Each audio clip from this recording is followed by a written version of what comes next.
परम पवित्र भगवत ध्वज आदरणीय नगर कार्यवाही उपस्थित समस्त स्वयंसेवक बंधु,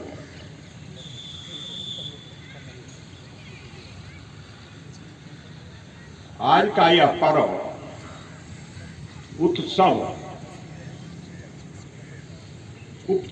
शब्द की व्यापकता ही अपने आप में एक नयापन पैदा करता है। उत्सव, उल्लास, आनंद। तो हम सब आज विजयादशमी उत्सव के मनाने के निमित्त एकत्र आए। सामान्यतः अपने परंपरा में हिंदू धर्म के अनुसार कहा जाता है जो जितने दिन हैं उससे ज्यादा अपने यहां उत्सव। लेकिन संघ संस्थापक पूज्य डॉक्टर जी ने समय, परिस्थिति और वर्तमान की आवश्यकता के अनुसार कुछ निश्चित उत्सव तय किए गए हैं जो वर्ष भर में मनाए जाते, जिसमें से कुछ सामाजिक समरसता का है, कुछ उत्सव शौर्य और पराक्रम का है, कुछ उत्सव आपस में संबंधों के आधार पर है। लेकिन मूल रूप से जो विजयादशमी उत्सव है इसका एक अलग ही महत्व है, अलग ही पराक्रम है। इस नाते से जो इस उत्सव के संबंध में मूल है, यानी सामर्थ्य मूलम सुराज्यम, शर्म मूलम च वैभवम, न्याय मूलम सुराज्यम स्यात् संघ मूलम महाबल। यानी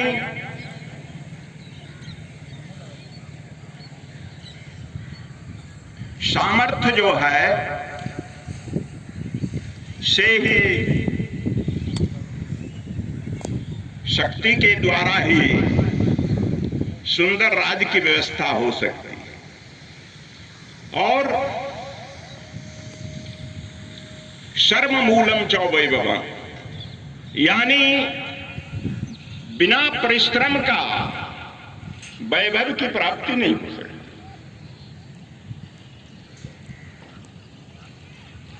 और जहां न्याय सुलभ नहीं हो वहां सुराज, सुंदर राज्य की स्थापना नहीं हो सकती। लेकिन इन सब के पीछे जो मूल तत्व है वो ये है संघ मूलम महाबलम, यानी संगठन में ही शक्ति है, कलयुग में है।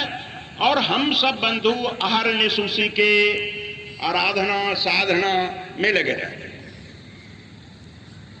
ये जो विशेष उत्सव विजयादशमी हम सब मनाने के निमित्त आए हैं, विजयादशमी का एक अलग ही महत्व है। क्योंकि आप जब देखते हैं जो इस उत्सव के मनाने के पीछे का भाव,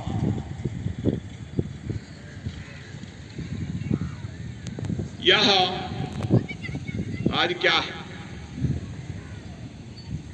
आसुरी प्रवृत्ति पर दैवी प्रवृत्ति का विजय। यानी जो व्यक्ति के जीवन में आसुरी प्रवृत्ति है उस पर विजय प्राप्त करने का दिवस ही विजयादशमी है।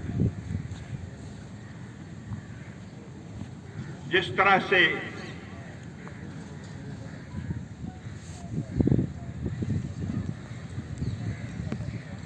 सतयुग में मां भगवती की आराधना, नवदुर्गा की आराधना से मां दुर्गा ने 10 प्रहार धारणी के रूप में प्रकट होकर महिषासुर का नाश किया। तो यह जो प्रत्येक के जीवन में महिषासुर है उसका नाश भी आप इस साधना आराधना के द्वारा ही कर सकते हैं। त्रेता युग में भगवान राम ने वनवासी, गिरिवासी ऐसे समाज को एकत्र कर ऐसे उस समय के पराक्रमी राजा रावण पर उस पराक्रम को समाप्त शक्ति के आराधना के आधार पर किया।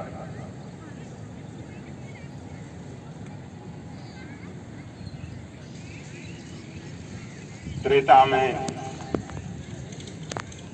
द्वापर में जो है भगवान कृष्ण ने जिस तरह से पांडवों को आगे करके और पांडव 12 वर्ष का अज्ञातवास वनवास और 1 वर्ष के अज्ञातवास के पर्यंत अपने शस्त्र पूजन जो कार्यक्रम है उस शस्त्र पूजन के माध्यम से ही शस्त्र को ग्रहण करते हैं और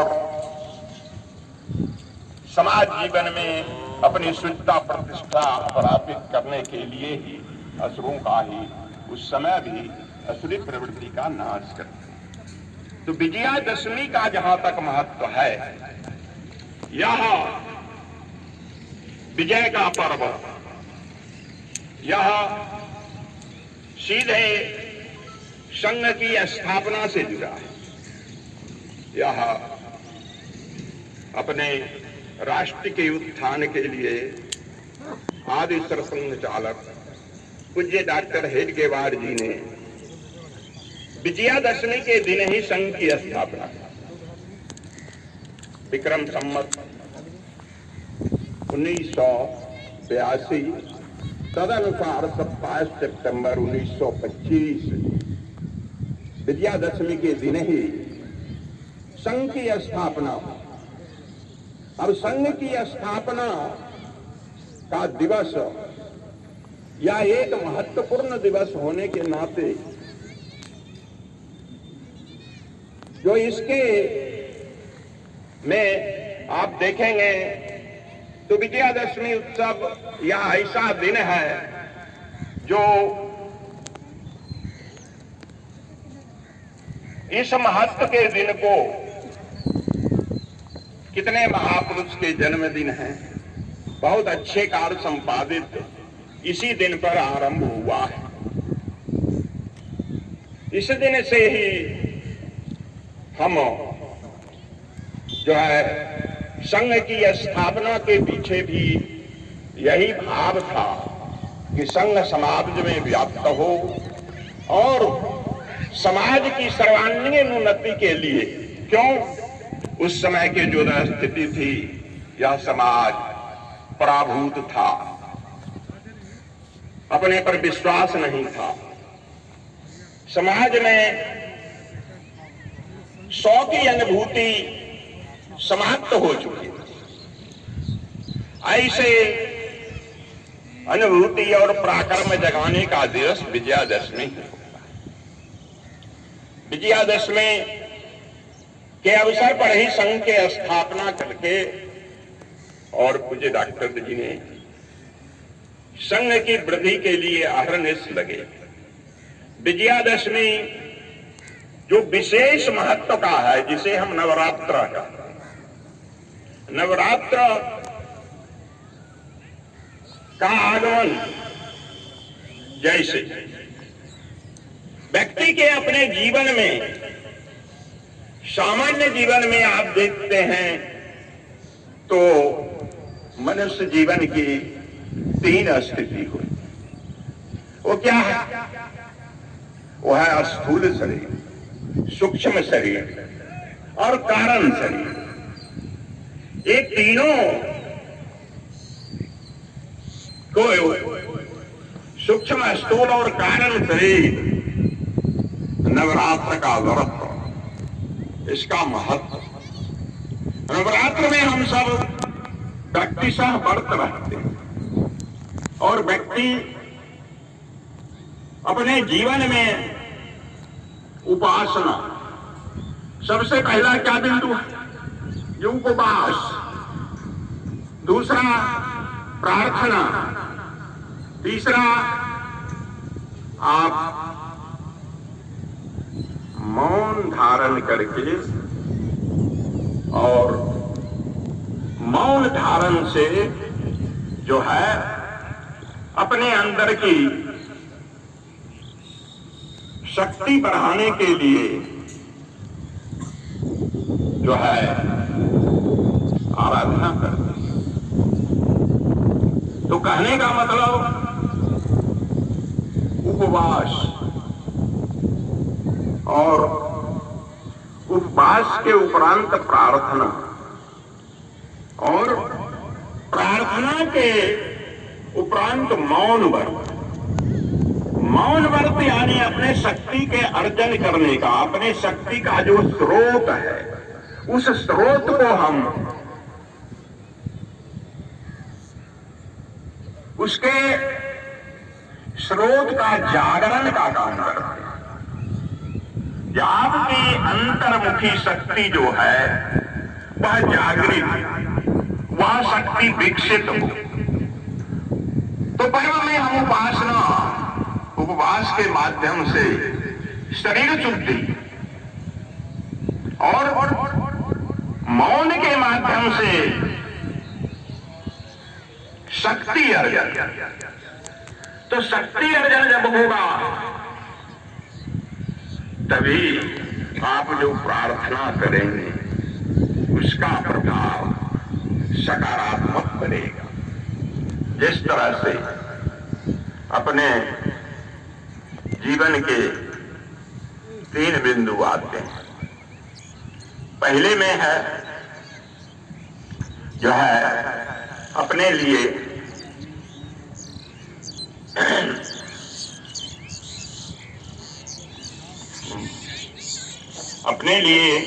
जीवन में शुचिता, पवित्रता निमित्त से जब आराधना करते हैं तो सत्गुण, रजगुण और तम गुण, ये तीन गुण है, सत, रज, तम। लेकिन आप इसको उलट के देखो, तम माने क्या? आपके जीवन में अनिश्चितता, अंधकार, कुसंसारिक वृद्धि, ये तम है। रज में क्या? रजोगुण में आपको अविश्वास पैदा होता है, मन कमजोर होता, भयभीत होता। लेकिन जब सत, रज, तम, तो अंत में जो सतगुण है या उपासना की जो पराकाष्ठा है वो अपने जीवन में और समाज में सतगुण की वृद्धि करने का। और जब आप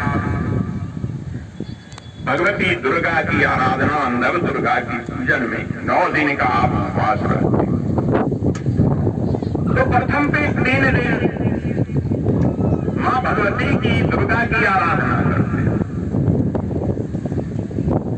तो उस 3 दिन में, उस आराधना में आप शक्ति की अर्जन करते हैं, सद्भाव का अर्जन करते हैं। तो फिर 3 दिन बाद आप मां लक्ष्मी की आराधना, जो आपके जीवन में शुचिता, पवित्रता और आय, अध्यात्म का वृद्धि करते हैं। संस्कार युक्त जीवन जाकर लक्ष्मी की आराधना से आप सकारात्मक धन अर्जन करते हैं। इसलिए लक्ष्मी की पूजा की। और अंतिम 3 दिन ज्ञान की अधिष्ठात्री मां सरस्वती की आराधना, और अपने जीवन में सरस्वती के आराधना से ही जब आपके जीवन में सरस्वती का आविर्भाव होता है, ज्ञान का अर्जन होता है, तो निश्चित रूप से जो आपके शक्ति, सामर्थ्य और वैभव सारे गुण जब प्राप्त होते हैं, तो इस ज्ञान के अर्जन से ही हम उस सारे गुणों का समायोजन करके और अपने राष्ट्र और समाज के प्रति लगकर संपूर्ण राष्ट्र और समाज सामर्थ्यवान बने। इस नाते से यह विजयादशमी उत्सव जो है वो हमारे लिए 9 दिन ये आराधना साधना है। अंतिम 10वें दिन क्या है? जिस तरह से मां सीता पंचवटी में, अब आप कल्पना करो पंचवटी मैंने क्या, मां सीता के अंदर का वह जो प्राकट्य है, पंच तत्व है, जिस पंच तत्व से यह जीवन शरीर निर्मित है, उस पंच तत्व की रक्षा पंचवटी में मां सीता को लक्ष्मण रेखा के अंदर रखा गया। ये लक्ष्मण रेखा क्या है? हमारे आपके लिए लक्ष्मण रेखा क्या है? हम संगठन के व्यक्ति राष्ट्रीय स्वयंसेवक संघ की स्थापना में पूज्य डॉक्टर जी ने इस महत्वपूर्ण अवसर का जो तिथि तय किया, उसके पीछे का यही राष्ट्रीय भाव है, जो हमारे कार्यकर्ता के लिए, संघ के स्वयंसेवकों के लिए लक्ष्मण रेखा जो है वो मर्यादा है। मां सीता भी दशानन ने अपने असली रूप में मां सीता का हरण नहीं कर सका, लेकिन उसमें क्या वह एक ऐसे रूप में प्रकट हुआ। वह रूप क्या था? वह रूप एक ब्राह्मण का था, संत का था, साधु का था। अब आप समझ सकते हैं, मां सीता जैसी देवी को भी लक्ष्मण रेखा खींचा गया था, लेकिन वह लक्ष्मण रेखा पार करने के पूर्व माता को विचार करना था, उन्होंने किया था, लेकिन कहीं न कहीं वह मोह लोभ रूपी रावण जो छद्म वेश में आकर मां को बुलावा देकर लक्ष्मण रेखा पार करा देता, उसी प्रकार प्रत्येक स्वयंसेवक कार्यकर्ता को अपने जीवन में जो लक्ष्मण रेखा की मर्यादा है, यानी संगठन के मर्यादा, संगठन का लक्ष्य, संगठन का अनुशासन, यह अपने लिए हर तरह लक्ष्मण रेखा है और इसका कहीं से भी अतिक्रमण नहीं होना चाहिए। यही संदेश विजयादशमी का, जैसे वर्णन में आता दशानन रावण, हम लोग कहते हो रावण जलाया जाता, रावण का होता, लेकिन जब भगवान भी रावण के एक शीश काटते हैं तो गिरने के बाद दूसरा पैदा हो जाता है। अभिप्राय क्या? हमारे आपके जीवन में 10 दुर्गुण हैं, लेकिन अगर आप एक एक का खत्म करना चाहोगे तो नहीं होगा। इसीलिए उस शरीर रूपी, उस रावण रूपी शरीर में जहां से उत्पत्ति है, अमृत है, उसको भगवान ने नाश किया। तो अपने जीवन में भी इसी तरह से संगठन का भाव लेकर अहरनिश संगठन के दिशा में काम करते हुए, समाज और राष्ट्र के लिए अहरनिश चिंतन करते हुए जब हम करेंगे तो निश्चित रूप से संगठन का लक्ष्य प्राप्त होगा। हम सब जानते हैं जो अभी कुछ प्रसंग आपके बीच चल रहा है, क्या अमृत महोत्सव का, यानी और यह अमृत महोत्सव जो कार्यक्रम है ये कोई राजनीतिक कार्यक्रम नहीं। आप सब लोग इसको बड़े ही मन में स्पष्ट धारणा कल्पना के साथ इसको ध्यान देंगे। अमृत महोत्सव, इससे पहले आप सब लोगों ने देखा है, सुना है, क्या तुम्ही दुर्गा 10 प्रहर धारणी सुजलाम सुफलाम वंजम शीतलाम वंदे मातरम। ये वंदे मातरम की उत्पत्ति बंकिम चंद्र ने 1875 में लिखा। तो वंदे मातरम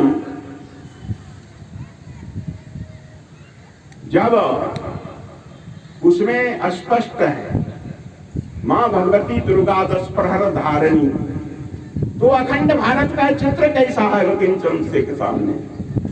वह सजीव रूप है, मां भगवती का स्वरूप अखंड भारत का चित्र है। ऐसा बंकिम चंद्र ने वर्णन किया, रविंद्रनाथ टैगोर जी ने लिखा। जो बंकिम चंद्र के इस कृति को सबके सामने भारत माता का चित्रण, जो बंकिम चंद्र के ही जो मूल थे उनका एक लेख है, भारत माता। यह नाटक 1770 ईस्वी में बंगाल में बहुत भयंकर अकाल पड़ा और 1875 में भारत माता यह लेख एक उस समय के चित्रकार ने लिखा था। तो भारत माता नाटक जो मंचन करने के लिए लिखा गया, तो 1875 में बंगाल में जब इसका मंचन प्रारंभ हुआ तो उस नाटक की एक जो नायिका है उसके पति घर से क्रांतिकारियों के बीच चला जाता है। क्रांतिकारी उस के साथ जाने से क्रांतिकारी के पास जब जाते हैं तो उस समय का अखंड भारत जो अंग्रेजों के द्वारा दिया हुआ चित्र था, उस अखंड भारत की कल्पना को वह व्यक्ति ने प्रस्तुत किया है। अखंड भारत में जिस तरह से भारत मां के चित्र को दर्शाकर उसके अंदर में जो सभी स्थान तय हुए उसका वर्णन, तो उस समय के समकालीन 1873 में जो है इनका स्वामी रामतीर्थ का जन्म का प्रसंग है। स्वामी रामतीर्थ ने भारत माता के स्वरूप का जो वर्णन किया, उन्होंने कहा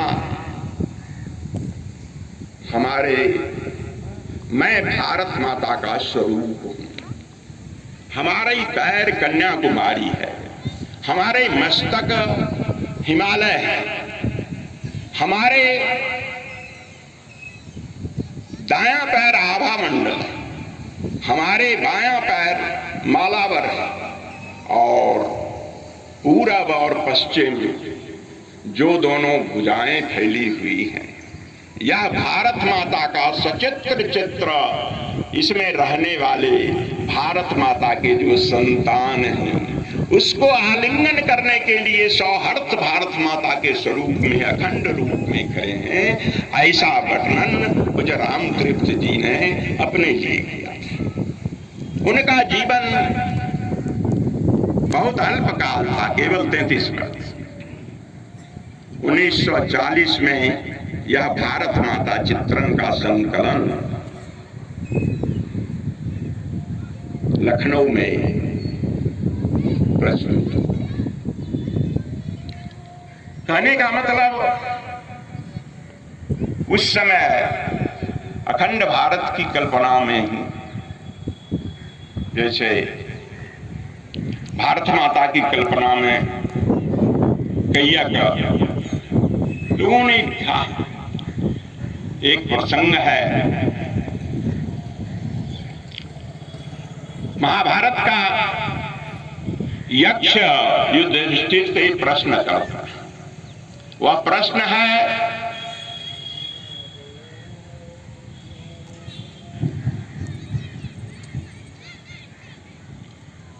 आकाश से ऊंचा कौन और अपने माता से भारी कौन? यक्ष प्रश्न करता है, युधिष्ठिर उसके उत्तर में कहते हैं, आकाश से ऊंचा पिता और भूमि से भारी माता। यह हम आप नहीं कह रहे हैं, यजुर्वेद में उल्लेख है, माता भूमि पुत्रो अहम पृथिव्या। यह हमारी भारत माता है। हम अनंत काल से इसकी आराधना साधना, और यह माता स्वरूप हमारी माता है। यह शब्द सबसे पहले अगर कहीं से प्रांत हुआ तो वह बंगाल प्रांत है, और बंगाल प्रांत में अकाल पर ही भारत माता नाटक प्रस्तुत बंकिम चंद्र जी के भतीजे ने किया था। तो कहने का मतलब, वह स्वरूप जो प्रस्तुत हुआ था, उस स्वरूप के माध्यम से जब सामने बंकिम चंद्र जी का वंदे मातरम, और उन्होंने एक पुस्तक लिखे थे, उसके साथ का पुस्तक था क्या, आनंद मठ। उसमें उन्होंने वर्णन किया है भारत माता का, और उससे मिलता जुलता ये वर्णन अपने क्रांतिकारियों के जो अनुशीलन समिति बना थी, उस अनुशीलन समिति में रविंद्रनाथ जी ने ही उस अनुशीलन समिति के और क्रांतिकारियों के द्वारा जो चित्र प्रस्तुत हुआ था, रविंद्रनाथ टैगोर जी के भतीजे अवनींद्रनाथ जी ने उसका, वह चूंकि आधुनिक युग के बड़े चित्रकला के जाने माने विद्वान, उन्होंने ही भारत माता का जो स्वरूप का चित्रण किया, वह अखंड भारत माता का चित्र अपने कार्यक्रम में अक्सर लगता है, आप सब लोग देखते हैं। उसका चित्रण अवनींद्र नाथ ने जो किया, उसमें उन्होंने दिखाया है, ये भारत माता भगवा ध्वज धारण की है, उनके हाथ में पुस्तक है और माला है, और एक हाथ में गेहूं की बाली। अब यह प्रतीक आप सब में से बैठे बहुत लोगों के ध्यान में होगा। यह प्रतीक अपने संगठन द्वारा चलाया गया स्वदेशी आंदोलन का ही यह प्रतीक था। और इस प्रतीक के आधार पर ही स्वदेशी आंदोलन के विरोध माननीय दत्तोपंत ठेंगरी जी ने स्थापना की थी। और इसी चित्र के आधार पर संपूर्ण भारतवर्ष में स्वदेशी आंदोलन में जो बंधु भाग लिए होंगे निश्चित रूप से वो दिखे। लेकिन इस तरह से कोई गैर राजनीतिक तरीके से सब राष्ट्र के लिए, सब सांस्कृतिक तरीके से जिस तरह से नाटक लिखा गया, बंकिम चंद्र ने जो ये वंदे मातरम की प्रस्तुति किया, ये सारे के सारे काम गैर राजनीतिक, लेकिन अनुशीलन समिति के द्वारा इस राष्ट्र के अहर्निश जुड़ने वाले क्रांतिकारी वीरों ने आगे आकर जब काम प्रारंभ किया तो 1905 में प्रारंभ हुआ और 1907 में अंग्रेज भयभीत होकर पूरे देश में सर्वेक्षण कराने लगे थे। क्या जो ये भारत माता की जय और वंदे मातरम और अन्य भी इनकलाब जिंदाबाद ये भी नारे थे, वंदे मातरम के अतिरिक्त और सब भी थे, लेकिन ये दो भारत माता की जय और वंदे मातरम का गीत, इसके आधार पर गैर राजनीतिक तरीके से, कहीं राजनीति का लवलेश नहीं है इस काम में। ये सब किसने किया? इस देश के क्रांतिकारियों ने, महावीरों ने संगठन में लग करके किया। आगे चलकर उसका राजनीतिक दृश्य जो बनेगा वो आसान। तो कहने का मतलब ये वंदे मातरम और ये बीच में आप सब बंधु देखे होंगे जो वर्तमान सरकार के 5-7 साल पहले वंदे मातरम गीत सांप्रदायिक है, इस पर भी बहुत बहस छिड़ा।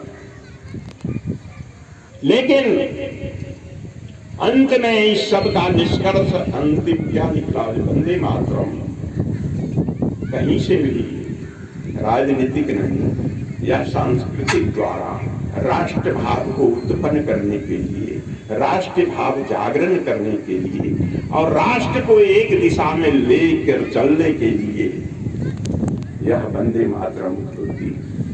बंधुओं, अभी हम सब बंधु आगामी 19 नवंबर से और 16 दिसंबर तक आप सब बंधु जो है अमृत महोत्सव, यह भी कार्यक्रम गैर राजनीतिक है। और आप सब ध्यान रखना, ये संघ के कार्यकर्ता ने जिस तरह से वंदे मातरम का और भारत माता की जय का किया, आपके आगामी आने वाले कार्यक्रम का भी मूल उद्देश्य वही है। आप सब बंधु अपने नगर स्तर पर, खंड स्तर पर, जिले स्तर पर समिति बनाए, उस समिति के माध्यम से जो स्वरूप आएगा वह अखंड भारत का चित्र प्रत्येक गांव-गांव और खंड में जाए और हम सब बंधु उस माध्यम से अपने समाज के बीच जागरण और समाज जागरण के लिए आप सब जानते हैं पूज्य सरसंघचालक जी का आह्वान था। क्या ये भाई समाज जागरण का काम हम सब बंधु लग करके संगठन भाव से, जिस तरह से 1925 में संघ की स्थापना करने के पश्चात पूज्य डॉक्टर जी ने एक कल्पना के साथ संघ प्रारंभ किया। राष्ट्र के सामने सिद्ध शक्ति के नाते से संघ अहर्निश अपनी शाखा के माध्यम से लग करके और संघ का काम बढ़ाया, लेकिन उनका कार्यकाल केवल 15 वर्ष रहा। द्वितीय सरसंघचालक पूज्य गुरु जी ने जिस तरह से उस पौधे को वट वृक्ष का स्वरूप दिया, यानी आपके मूल संगठन के अतिरिक्त समाज में इतने संगठन खड़े हो गए। जो कुछ देवरस जी कहते थे, जब देखो भाई ये सामाजिक संगठन है, अपना संगठन इतना बड़ा है, जो कोई हरेक स्वयंसेवक लग करके समाज जगे इस नाते से काम करना प्रारंभ किया है। मुझे भी जानकारी नहीं। एक प्रसंग मातृ छाया नाम का संगठन उस समय प्रारंभ हुआ था, और कुछ सरसंघचालक देव रस जी ने कहा था, ये इसकी मुझे जानकारी नहीं है, लेकिन अपने कार्यकर्ता ने मातृ छाया ने क्या, जो बच्चे अनाथ असहाय या पैदा होने पर ही फेंका गया, ऐसे बच्चे को लेकर के उसको जो है पालना पोषना, समाज में प्रतिष्ठा और समाज जागरण का काम, तो उसी तरह से संगठन का भाव तो बढ़ा है। लेकिन आप सब बंधु जान रहे हैं, हम सब लोग आज 96वां ये स्थापना दिवस है। आने वाला समय शताब्दी का वर्ष बहुत कम है। इस नाते से हम सब बंधु जिस तरह से प्रत्यक्ष संघ कार्य का काम करते हैं, संगठन श्रेणी, गतिविधि, जागरण श्रेणी, तो कहने का मतलब गतिविधि का जो सृजन हुआ वो किस लिए हुआ? अपनी कल्पना डॉक्टर जी की थी 1% और 3% जो तय हुआ था समाज में हो जाए तो हमारे अनुकूल समाज चलेगा, लेकिन आज इतने काल के बाद भी उस लक्ष्य को नहीं पाए, तो अभी कम समय बचा है। इसलिए गतिविधि का काम यानी समाज के प्रत्येक क्षेत्र में काम लेकर के हम सब करें, और कुछ वर्तमान संचालक जी के एक आग्रह को हम सब ध्यान में करते हुए जिस क्षेत्र में जहां भी हम सब काम करते हैं, उस काम को आने वाला जो ये समय है, जो खंड स्तर नगर स्तर की टोली बनेगी, लग करके हम सब अहरनिश मेहनत करके और सभी लोग लगेंगे, तो यह नहीं कि यह संगठन किसी का काम है, कोई व्यक्ति विशेष का काम है, ऐसा नहीं। जब तक हम सब मिलकर के एक संगठित शक्ति के आधार पर जिस तरह से संघ के काम करने के लिए जो इतना बड़ा संगठन समाज खड़ा करके राष्ट्र और समाज की प्रगति उसी में समझ है। जब हम सब लोग मिल करके और एक साथ एक दिशा में चल करके आने वाले आगामी कार्यक्रम के निमित्त हम सब लोग अपना अधिक से अधिक समय लगाकर उस कार्य को आगे बढ़ाने में प्रयास करेंगे, तभी यह जो लक्ष्य है वह सफल होगा। और आने वाले शताब्दी वर्ष में हम सब समाज के सामने कुछ विशेष प्रस्तुति, कुछ समाज में विशेष जागरण का काम सामने रख सकते हैं। इसलिए धर्म संस्कृति संपन्नम धीरोदात गुणान्वितम संग शक्ति बिना राष्ट्रम न भवेद जगदादितम। इसलिए संगठित शक्ति के बिना कोई भी कार्य संभव नहीं है, और हम सब संगठन में ही शक्ति है, वही सर्वोपरि है। इस लक्ष्य लेकर इस विजयादशमी के पावन अवसर पर हम सब चलें और समाज के बीच अगर काम करेंगे तो निश्चित रूप से जो अपने पूज्य सरसंघचालक जी की कल्पना है, या युग परिवर्तन की वेला में हम सब मिलकर साथ चलें, देश धर्म की रक्षा के हित सहत के सब आघात चलें, मिलकर साथ चलें, मिलकर साथ चलें, मिलकर साथ।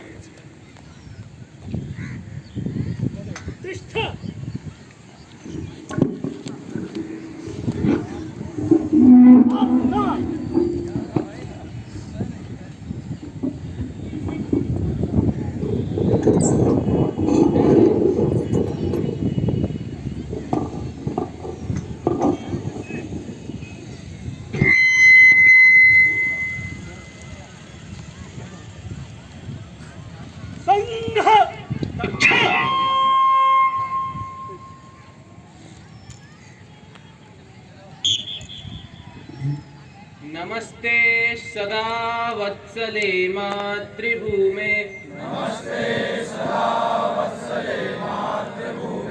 त्वया हिन्दुभूमे सुखं वर्धितोऽहम्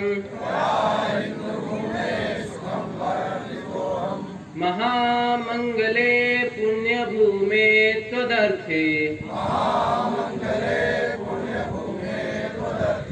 पतत्वेशकायो नमस्ते नमस्ते प्रभो शक्तिमन् हिन्दुराष्ट्राङ्गभूता इमे सादरं त्वां नमामो वयम् त्वदीयाय कार्याय बद्धा कटीयम् शुभामाशिषं देहि तत्पूर्तये अजय्यां च विश्वस्य देहि सशक्तिम्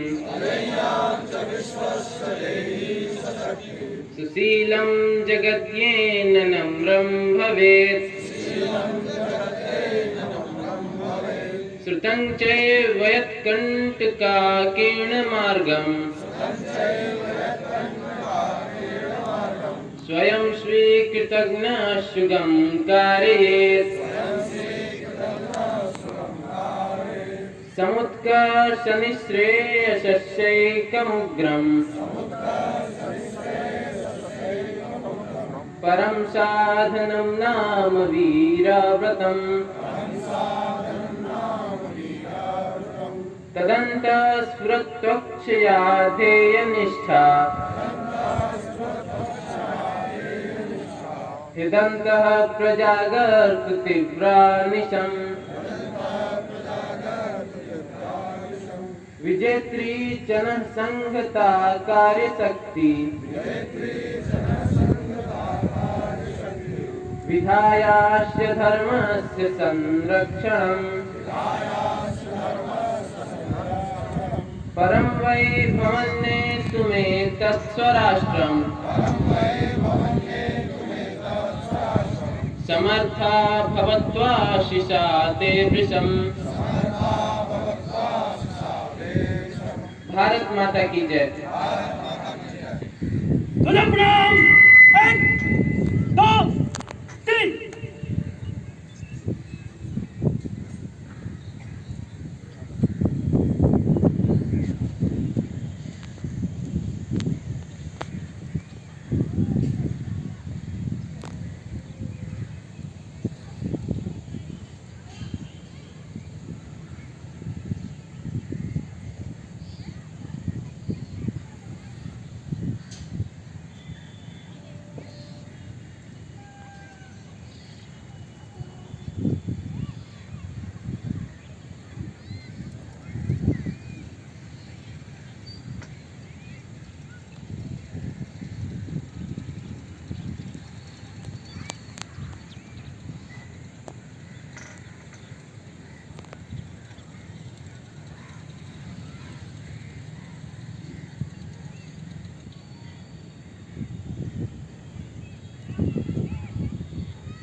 संघ विज्ञ बाबा कृत उपनिष जलपान है, जलपान लेके जाना है।